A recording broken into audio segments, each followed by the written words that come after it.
This is Fast and Furious, a place where epic fails flourish.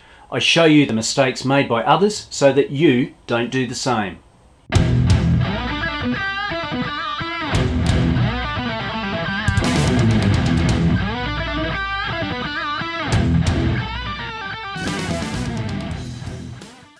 Just a bit of a quick tip today, guys. I'm working on a Honda CR-V 2007 model with a 2.4 VTEC engine in it.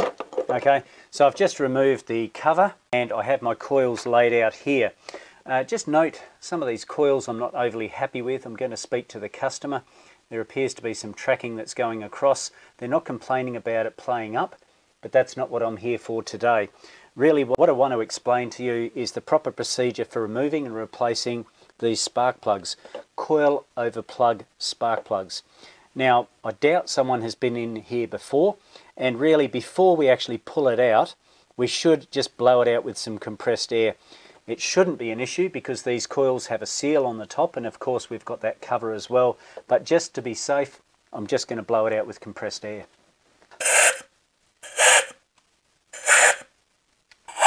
Just to make sure that no greeblies or dust or anything like that goes back down into the cylinders when I'm removing the spark plug. The main reason I'm doing this video today is because someone hasn't used an anti-seize compound on the threads of the spark plug. Check this out. Like that noise? I don't. So what I now have to do is go backwards and forwards and try and get the spark plug out without damaging the thread. In actual fact, I might put some lubricant down there, maybe some freeze and release. That might actually help the spark plug to come out easier. Just a quick squirt of the freeze and release, or whatever you choose to use, will perhaps help that thread to free up.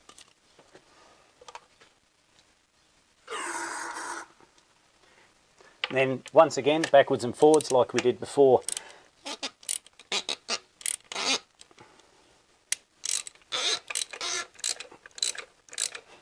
Well, that certainly helped, but it's still taken a fair while to get the spark plugs out.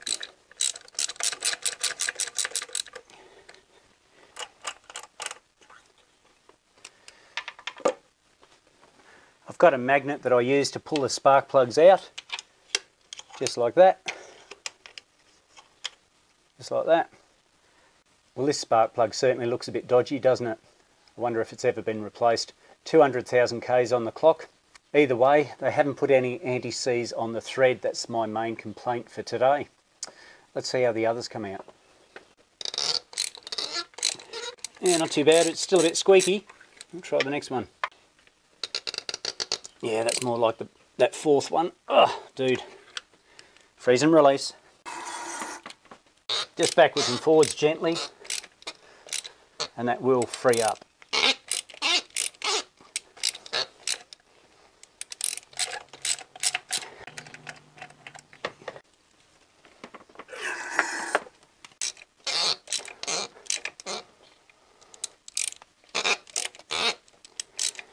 I'm going to install the Bosch spark plugs that the customer has supplied, and they, for this particular model, or they have given me a FR7LCX, and I have double checked that is the correct plug.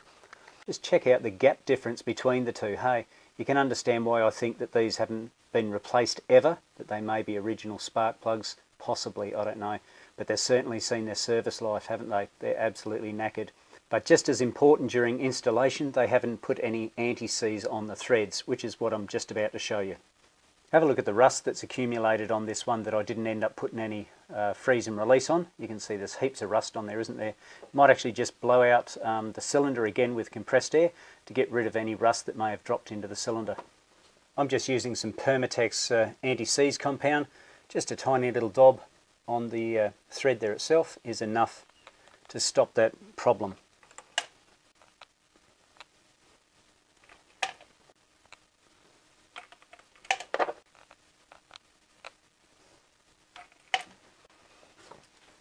And of course, to tighten them up correctly, we should be doing roughly around about half a turn, quarter, half a turn.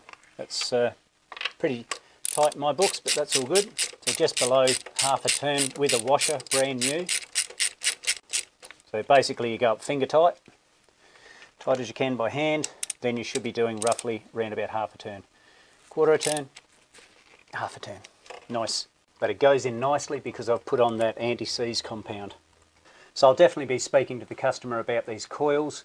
You can see burn marks here, which is possibly because it's been firing through in here across to the head. I can't see any problems in the head itself, but I will speak to the customer anyway. They haven't complained about anything as yet, but I will keep an eye on it next service. You can see the problems that are caused by lack of maintenance on a vehicle. Those spark plugs were absolutely knackered, and what made it worse, some anti-seize compound was not installed on the first time when the spark plugs were put in, making the threads lock up, and you could see the rust on some of the spark plug threads themselves. This is fast and furious bait, guys. You've got to do the job properly the first time around. You're going to create problems when someone else goes to replace the plugs, as in this case. I hope you enjoyed the video today, guys, and if you haven't already, please subscribe to the channel, give it a like, and feel free to comment down below. For now, I've got to finish this service and give it back to the customer. So until then, guys, this is MiracleMAX signing off. I will catch you later.